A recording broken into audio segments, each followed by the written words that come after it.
For the past couple of years, looking at Chinese products in India has been a taboo. Chinese products are usually considered subpar, sub-quality, and usually they're considered products that are not long-lasting and are not of premium value. A lot of companies have tried to change that, and Xiaomi last year changed the approach towards smartphones or Chinese smartphones by introducing their lineup of phones which were appreciated and accepted into the market really well. However, a new and young Chinese company has entered the Indian market and really aggressively.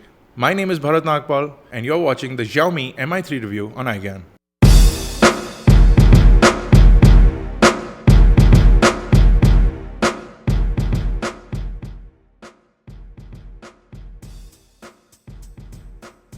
The Xiaomi Mi3 has been aggressively priced in India for a price of 13,999 rupees, and if you consider the spec bracket and the overall feature set that it delivers for that price, you would instantly go and decide to buy this product. But there are a couple of catches and there are a couple of conditions to owning the Xiaomi Mi3, and in this review we'll see if it all makes it worth it. Let's start off with the specifications. The Xiaomi Mi3 comes with a Qualcomm Snapdragon 800 chipset, which is clocked at 2.3 GHz on quad cores. You also get Adreno 330 graphics along with 2GB of RAM and 16GB of inbuilt storage. On the back is a 13 megapixel camera as well as a 2 megapixel camera in the front, and you have a 3050 mAh battery along with a 5-inch Full HD IPS display. Now, all these specifications themselves are good enough to consider buying a product for 13,999 rupees, but the device also adds Android 4.4.2 along with Xiaomi's own MIUI, which gives it a custom look and appeal overall. Even though this phone sounds wonderful, owning this product is not as easy. You have to pre-register on the shopping website Flipkart, and then you have to wait in line to buy this product when it goes on sale to be one of the first few people to own the Xiaomi Mi3. And since the product is in limited quantities, most people have not been able to purchase their dream phone, which is the Xiaomi Mi3. Now, is the Xiaomi Mi3 truly worth all the tedious effort that you need to put into it? And is it really a dream phone, which a lot of people are considering it to be? Let's find out. As far as build quality is concerned, the device is made up of a unibody design.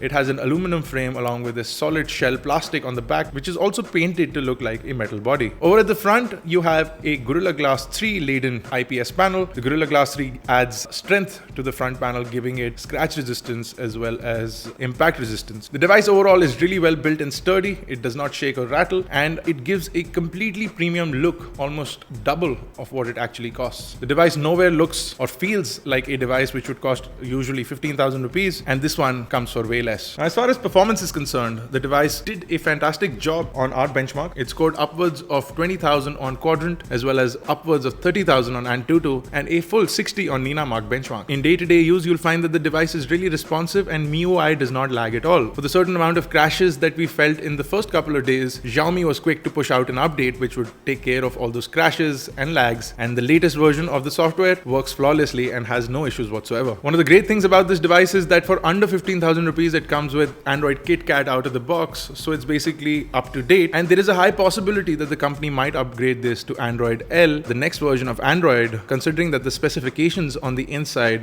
totally keep up with upgrade requirements. The device is really premium to look at. It feels fantastic in the hand, and the first thoughts that come to mind usually when you pick up this device is no way is it close to 14,000 rupees as MRP. Now, the device does have the Google Play Store, so you can download your own launchers in case you don't like MIUI, and you can replace it with a stock Android look. It's also an easily rootable device, so you can root and add a CyanogenMod to get maximum performance from this device, or even get a custom Android experience if you so choose to, although MIUI looks and performs really well on the Mi 3. We threw a bunch of games at the Xiaomi Mi 3 and they performed really well. Asphalt 8, GTA, San Andreas, as well as GT Racing 2, Dead Trigger, and a couple of arcade games like Subway Surfers, as well as Virtua Tennis, did a fantastic job on the device and play flawlessly with no lag whatsoever. You have excellent touch response as well as great audio output from the device. Excellent viewing angles on the display give it a boon, so overall gaming experience is pretty phenomenal, and I don't think you'll have any complaints considering the price bracket of the device. Again, it comes into play over and over again. Now, the only limitation on gaming is that the fact that the device only has 16GB of storage and a 64GB variant is not yet available. The 16GB of storage is fairly limiting as you get only around 12GB of usable storage space, and if you're into heavy gaming, then you might run out of that space quickly and you may need to switch between games. As far as multimedia is concerned, audio output from the 3.5mm jack is pretty impressive. Using your own headphones, you'll be able to enjoy a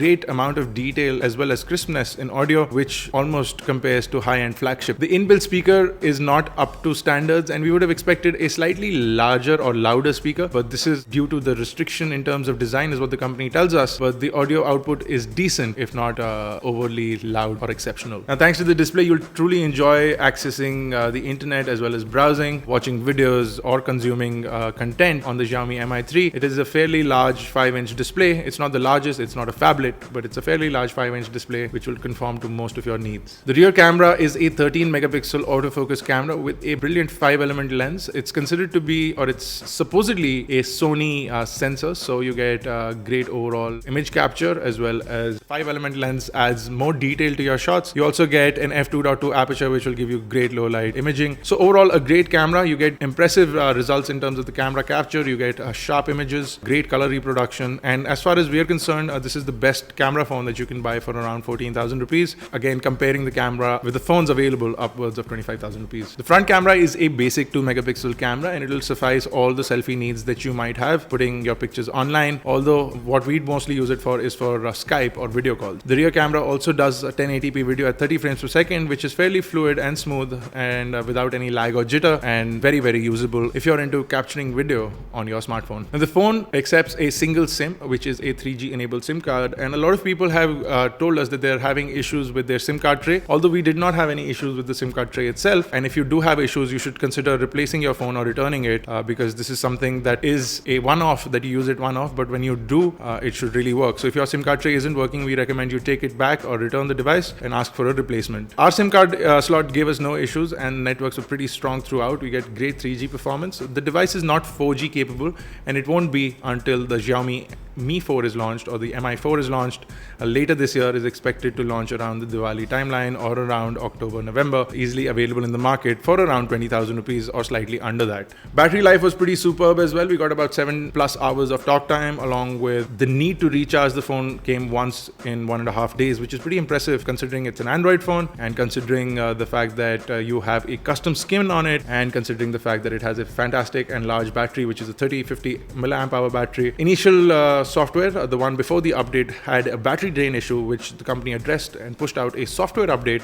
which basically reflashed the system and took care of the battery drain, and now the battery drain issue has been removed. So we are pretty happy with the overall battery life and overall result from the device itself. In ending, I'd like to say that Xiaomi basically pulled a Motorola on Motorola because they used their sales strategy and took it up a notch by allowing or making people pre-register for a product which should ideally be easily available. To think about it, if the phone was easily available, it might not have created as much hype as it did by being limited in terms of quantity and stock. So their sales model may have worked for them brilliantly, but that may also be thanks to the fact that the product is pretty impressive and the specifications alone warrant the cost of the product enough. So if you're in the market for a phone around 25,000 rupees, we'd recommend that you save yourself 11,000 rupees and get the Xiaomi Mi3 if you are willing to go through the pains of registering and waiting in line to get a phone. If you're not, you can always get it for a higher price in the market. We're pretty sure you can purchase one for slightly higher because it truly does give you a great smartphone experience, a high-end premium experience for a really, really budget price. What needs to be seen is what the company is going to do as far as service and support is concerned, and once Flipkart's money-back guaranteed period runs out, what happens to your phones and your products. So that's the only thing that is unknown as of now, as the company is new. They are looking to bring their Redmi and the Redmi Note into the market, as well as the Xiaomi Mi3, which will be available soon enough in the Indian market. Xiaomi is also looking out for competitor OnePlus, which is headed to India with their flagship One phone for around 20,000 rupees for the 64GB variant, which may take a certain stab at products like the Mi3 and take an awful stab at products like Micromax, Xiaomi, and even the Nexuses of today. Have any questions or queries? You can drop them on the review page on iGyaan.in, which covers basic image samples as well as detailed images of the product.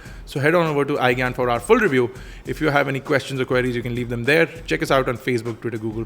Make sure you subscribe to us on YouTube, youtube.com/iGyaan, youtube.com/iGyaan TV for iGyaan Network. This has been Bharat Nagpal. Thank you guys for watching.